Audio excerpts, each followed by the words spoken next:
నమస్తే. ఇన్నాళ్ళు నన్ను సపోర్ట్ చేస్తూ, ఎంకరేజ్ చేస్తూ మీ ప్రేమని నాకు అందిస్తున్న ప్రతి ఒక్కరికి కృతజ్ఞతలు. అలాగే ఈ వీడియో కూడా ఖచ్చితంగా మీకు ఉపయోగపడుతుంది. లైక్, షేర్ అండ్ సబ్స్క్రైబ్ చేసి మీ సపోర్ట్‌ని నాకు అందించండి. అలాగే ఈ వీడియో పట్ల మీకున్న అభిప్రాయాన్ని కామెంట్ సెక్షన్‌లో కామెంట్ చేసి తెలియజేయండి. ఇప్పుడు వీడియోని చూద్దాం. నమస్తే. Welcome to our channel. నేను పద్మిని. ప్రస్తుతం పాటు ప్రముఖ ఆధ్యాత్మికవేత్త, వాస్తు జ్యోతిష పండితులు, న్యూమరాలజిస్ట్ శేషగిరిరావు గారు మనతో పాటు ఉన్నారు. మాట్లాడదాం. నమస్కారం అండి. నమస్తే అండి. బాగున్నారా? Always fine. రాసుల వారీగా చెప్తూ ఉన్నారు. అన్ని రాసుల గురించి అంటే ఏ రాశి వాళ్ళు ఏ దిక్కున జాగ్రత్తగా దిక్కుని జాగ్రత్తగా చూసుకోవాలి, జాగ్రత్తగా హ్యాండిల్ చేయాలనేది చెప్తూ ఉన్నారు. ఇక ఫైనల్లీ మీనరాశి ఉంది. మీనరాశి వాళ్ళు ఏ దిక్కున చాలా జాగ్రత్తగా ఉండాలి, ఒక్కసారి మీ ద్వారా. తప్పకుండా. మీన రాశి వాళ్ళకి అంటే ఇప్పుడు మనం ముఖ్యంగా వీళ్ళకి ఏంటంటే దక్షిణం అనేది చాలా ఇంపార్టెంట్. చాలా మందికి ఏంటంటే మనం దక్షిణం పడమరే కదా ఎక్కువ ప్రిఫర్ చేసేది. కానీ నిజానికి అయితే కనుక దక్షిణం వీళ్ళకి చాలా పవిత్రమైన స్థానం. సో అలాగే ఈ దక్షిణ ముఖం కలిసి రావటం అనేది కూడా మనకి మీన రాశి వాళ్ళకైతే కనుక ఎక్కువ కలిసి వస్తుంది. సౌత్ ఎంట్రన్స్ తీసుకోవచ్చు వీళ్ళు. తీసుకోవచ్చు. ఎందుకంటే వీళ్ళకి Beautiful. ఖచ్చితంగా మరి భాగ్యాధిపతి కుజుడు అవుతున్నాడు. ధనాధిపతి కూడా కుజుడు అవుతున్నాడు. సో ధనము భాగ్యము బాగుండాలంటే వీళ్ళింటో దక్షిణం చెడిపోకూడదు. సో వీళ్ళు ఆర్థికంగా ఇబ్బందులు పడుతున్నారు అంటే కనుక ముందుగా చెక్ చేయాల్సింది దక్షిణ.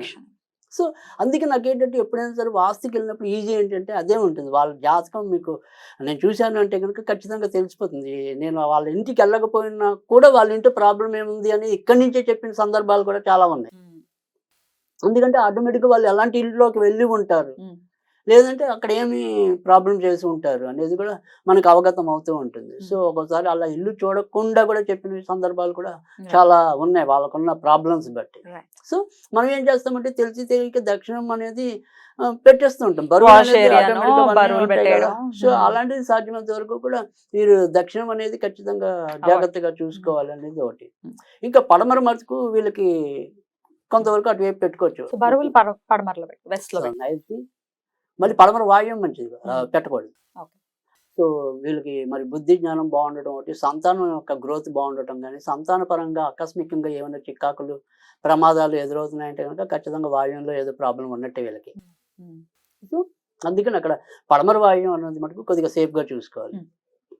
సో బాత్రూమ్ వరకు పడమర వాయువ్యంలో ఉంచుకోవచ్చు. జనరల్గా వాయువ్యంలో ఉంటే ఎక్కువ శాతం బాత్రూములు. సో ఒక బాత్రూమ్ అయితే ఖచ్చితంగా ఎక్కువ శాతం అయితే వాయువ్యంలో ఉంటుంది. సో వాయువ్యంలో నీరు పారటం అనేది మంచిదే కాబట్టి ఓకే వీళ్ళకి నప్పుతుంది, పర్వాలేదు. కానీ ఇదే వాయువులో ఏదైనా బరువులు పెట్టినప్పుడే మనకి ఇంట్లో గదుల్లో అది ఇబ్బంది అవుతుంది. సో కనుక వీళ్ళు ఖచ్చితంగా చెక్ చేసుకోవాల్సింది ఏంటంటే దక్షిణం ఒకటి సక్రమంగా చూసుకోవటం, పడమర వాయువ్యం ఒకటి సక్రమంగా చూసుకోవటం. ఇక పూర్తిగా మీన రాశికి అధిపతి గురుడు అవుతాడు కాబట్టి అక్కడ తూర్పు ఈశాన్యం లేదా ఉత్తర ఈశాన్యం. సో తూర్పు ఈశాన్యం బాగుంటే ఇంట్లో జ్ఞానం బాగుంటుంది. తర్వాత ఉత్తర ఈశాన్యం బాగుంటే భార్యాభర్తల రిలేషన్ బాగుంటుంది. సో అందుకని ఉత్తర ఈశాన్యము బాగుండాలి, తూర్పు ఈశాన్యము బాగుండాలి. అలా లేదు అంటే కనుక మళ్ళీ అక్కడ ఆ రకమైన సమస్యలు అయితే పొందడానికైతే ఉంటుంది. ఇక ఆగ్నేయం అనేది ఓకే వంట పెట్టుకోవడం అనేది మంచిదే. కానీ విడిగా ఏదైనా మనం బరువులు పెట్టాలంటే కనుక తూర్పు ఆగ్నేయంలో పెట్టచ్చు. అప్పుడు రోగ సమస్యలు తగ్గుతాయి. సో ఖచ్చితంగా ఇంట్లో అంటే ముఖ్యంగా మెయిన్ రాశి ఏంటంటే ఎప్పుడైనా సరే ఈ జలరాశులు అనేది ఏవైతే ఉంటాయో ఆ జలరాశుల వాళ్ళకి సాధారణంగా ఎంతో కొంత ఏవో రకమైన వ్యసనాలు తొందరగా అలవాటయ్యే అవకాశాలు అయితే ఉంటాయి. సో అందుకని ఖచ్చితంగా మనకి ఆ రకంగా తూర్పు ఆగ్నేయంలో వంట చేసుకోవటం అనేది, ఇంకా ఏదైనా ఎక్స్ట్రా బరువులు ఏదైనా పెట్టాలనుకుంటే కనుక తూర్పు ఆగ్నేయంలో పెట్టుకోవచ్చు, డైరెక్ట్ తూర్పు కాకుండా. సో ఆ రకంగా చేయటం వల్ల కూడా ఖచ్చితంగా మంచి జరగటం అనేది అయితే ఉంటుంది. ఆ రకంగా అది చేయటం. తర్వాత వచ్చేప్పటికి ఏంటంటే సాధ్యమైనంత వరకు కూడా వీళ్ళు ఎరుపు రంగుకి లేదా మన ఇటుక రంగు ఉంటాయి కదా, అలాంటి రంగులు ఇంటికి వాడటం అనేది, తర్వాత పసుపు రంగుకి సంబంధించిన రంగులు వాడటం వల్ల కూడా చాలా ఎక్కువ ఉపయోగం ఉంటుంది. సో అసలు కూడని రంగు ఏంటి అంటే కనుక ఈ గ్రే రంగు అంటే బూడిద రంగు అనేది జనరల్గా వాడంగా కొంతమంది సిమెంట్ రంగు లాంటిది వేస్తుంటారు. బట్ ఆ సిమెంట్ రంగు లాంటిది పనికి రాదు. తర్వాత వచ్చేప్పటికి ఏంటంటే మరి డార్క్ బ్లూ పనికి రాదు, లైట్ బ్లూ పనికి వస్తుంది.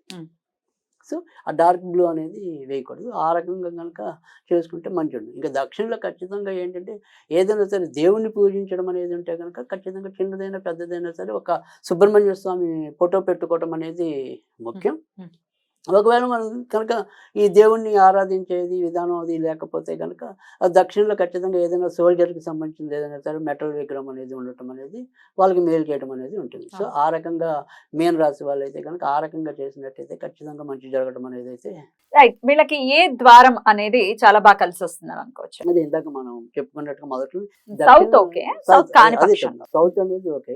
అది కాకపోతే కనుక తూర్పు ఈశాన్యం తూర్పు రెండు నప్పుతాయి. తూర్పు ఈశాన్యం కూడా తూర్పు ఈశాన్యం అసలు పర్మనెంట్ ప్లేస్. అది కనుక దొరికితే కనుక ఇంకా మంచిది. బట్ అదృష్టం. కానీ చాలా మటుకు అవాయిడ్ చేసేస్తారండి తూర్పు ఈశాన్యం అనేది టక్ టక్ అయినా అయిపోతాయి.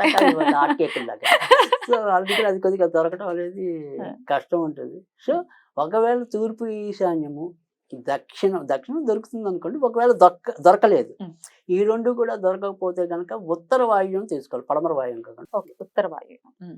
సో ఆ ఉత్తర వాయువ్యం కనుక తీసుకుంటే కనుక మళ్ళీ కొంతవరకు అది మెయిల్ చేయడం అనేది ఉంటుంది. కనుక అలాంటి డోర్స్ తీసుకోవడం అనేది మంచిది. తర్వాత రెండోది వచ్చేప్పటికి ఏంటంటే వీళ్ళకి కనుక అవకాశం ఉంటే కనుక బాల్కనీలో కానీ లేదా పైన కానీ ఎక్కడైనా సరే ఈశాన్యంలో కొద్దిగా కలబంద చెట్టు కనుక పెంచినట్టయితే కనుక ఒలవీరా. మంగళవారం దానికి కొద్దిగా బెల్లం నీరు కనుక పోస్తే ఖచ్చితంగా వీళ్ళకి ఆర్థికంగా ఎదుగుదల రావటం అనేది. తర్వాత రెండోది ఏంటంటే ఇందాక చెప్పినట్టు ఏదైనా సరే దుర్వ్యసనాలతో బాధపడుతున్న రాశి ఈ మీనరాశి వాళ్ళు ఉంటే కనుక వాళ్ళు కూడా కొంతవరకు రక్షించబడతాం అనేది అయితే ఉంటుంది. సో ఇక్కడ ఖచ్చితంగా అలవేరా చెట్టు అనేది పెట్టడం, అది కూడా ఈశాన్యం కుదరకపోతే ఉత్తరం పెట్టడం. సో మంగళవారం పూట కొద్దిగా బెల్లం నీరే సో అలా పోస్తే కనుక ఖచ్చితంగా మంచి మార్పులు రావటం అనేది కూడా ఉండటం అనేది ఉంటుంది. తర్వాత రెండోది వచ్చేప్పటికి ఏంటంటే వీళ్ళకి ఎక్కువగా ఈ నేత్రానికి సంబంధించిన కానీ గుండెకి సంబంధించిన కానీ కొంతవరకు ఇబ్బంది పడే అవకాశాలు ఉంటాయి.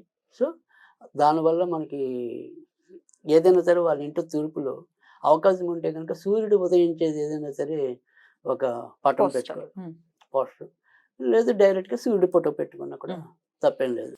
ఈ రథాలతో వస్తున్నటువంటి అది పెట్టుకోవచ్చా? అదంటే పెట్టుకోవాలి. డైరెక్ట్ అంటే ఒకవేళ డైరెక్ట్ గా సూర్యారాధన ఇష్టం లేని వాళ్ళు సన్ రైజింగ్ ఫోటో ఏదైనా సరే నేచర్ ఉంటుంది కదా, సో అలాంటిది ఏదైనా పెట్టండి అంటున్నారు. సో అలా పెట్టడం వల్ల కూడా మనకి ఇలాంటి ముఖ్యంగా ఇలాంటి రోగాలు రాకుండా ఉండటం అనేది ఉంటుంది. సో ఆ రకంగా మేలు జరగడం అనేది కూడా ఉంటుంది. ఈ రథాలతో వస్తున్నటువంటి అది పెట్టుకోవచ్చా? అదంటే పెట్టుకోవాలి. డైరెక్ట్ అంటే ఒకవేళ డైరెక్ట్ గా సూర్యారాధన ఇష్టం లేని వాళ్ళు సన్ రైజింగ్ ఫోటో ఏదైనా సరే నేచర్ ఉంటుంది కదా, సో అలాంటిది ఏదైనా పెట్టండి అంటున్నారు. సో అలా పెట్టడం వల్ల కూడా మనకి ఇలాంటి ముఖ్యంగా ఇలాంటి రోగాలు రాకుండా.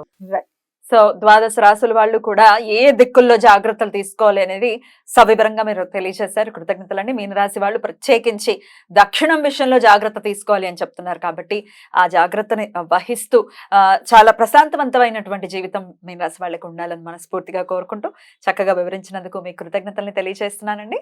నమస్తే.